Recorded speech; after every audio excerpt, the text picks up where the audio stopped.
So we have some good news when it comes to the PlayStation 5, specifically the amount of stock that's available and kind of the fate of PlayStation 5 scalpers who were having a field day early on. I mean, really for the first 2 years of the PlayStation 5 system. And now it appears things have backfired for some of the scalpers and resellers who have held on to stock, attempting to sell it for maybe twice the value, as it looks like they're in a position now where they have to discount even below retail price. We're going to go over that here today. So if you guys enjoy the video, make sure you like it and subscribe if you're new here to the Spawn Wave Plus channel. Let's head over here, starting with PlayStationLifestyle.net. PS5 scalpers having a hard time selling consoles. And I've discussed kind of the pricing and the stock situation on the PlayStation 5 here and there as we've had some updates on the situation.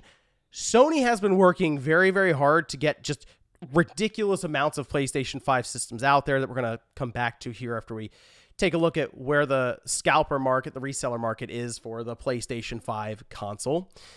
But they say, as spotted by Redditors and The Gamer, Facebook Marketplace has quite a few listings from sellers who are evidently scalpers selling PS5s for as low as $400, and a similar situation is unfolding on eBay where sellers are willing to part with PS5s for less than $500. Now, again, we discussed many times where the PS5 was sitting in terms of its price, as I did see people who were mentioning that they weren't able to find a PlayStation 5, and now they're just always in stock, I feel like, or at least every time I look on PlayStation's website to pick one up, and more, especially recently, I just see them in stock at stores, especially at like Target.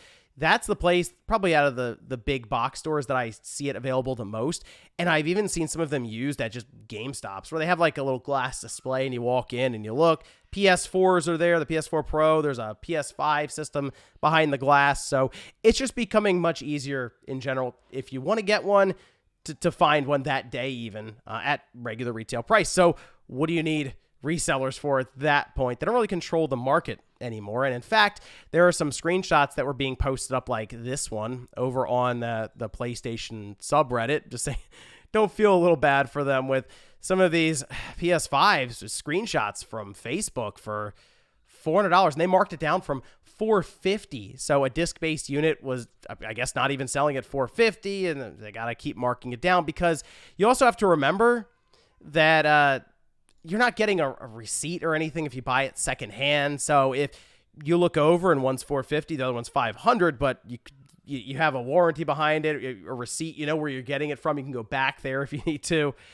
People will spend the extra $50 to do that. So you have to keep marking it down. And because the stock situation is significantly better than even a year ago, well, there's really no need to be picking up these systems secondhand. Now, eBay was also mentioned, and I decided to kind of take a look to see where we are with some of this, and I've been able to find PlayStation 5 systems with something like Horizon Forbidden West packaged in with that bundle for less than $500, and that's with free shipping. And on top of that, with eBay, if you sell through them, there's a percentage that you give to eBay. And if they pay through PayPal, I think there's even like a percentage that PayPal will kind of take. So generally, the rule of thumb is like 10% will be taken for eBay and PayPal.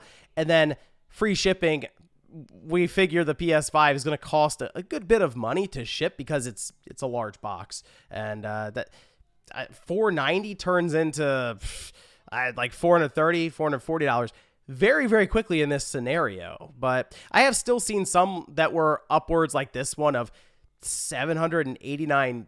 I don't know who's buying that for $790 when, like, right above it, here's one for $550 with $30 shipping.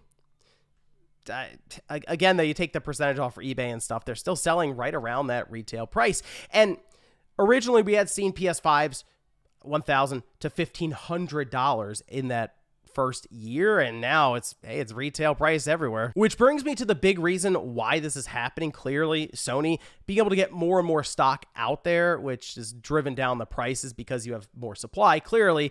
But the thing that's going to be interesting to watch, this is going to happen in 2.5 weeks or so. In that first week of May, Sony will be talking about their previous fiscal year that ended March 31st.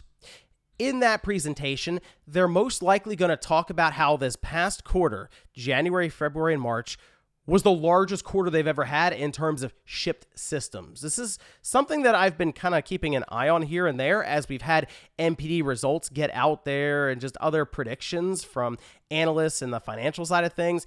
It sounds like Sony may even have set a record for the amount of systems shipped overall, like the entire industry. Very, very possible. And if that's the case, this all makes a ton of sense and kind of why Scalpers have been left holding the bag. And yeah, it's not shocking to see people not really feeling bad about it. They're like, well, there you go. It backfired. And at this point, for the money they were making early on versus the money they may end up losing on some of these systems, you know, it might even out. And in fact, could even send a message that, hey, maybe it's not really worth investing long term and keep buying these systems up. Because remember, you're going to see systems sell out and go for sometimes twice as much in that first month or two, right, of launch. But then you typically see them kind of move on as more and more stock becomes available. But the PS5, with everything that happened, pandemic, supply chain issue, it was a very strange situation there, unusual one that we probably won't, I hope, to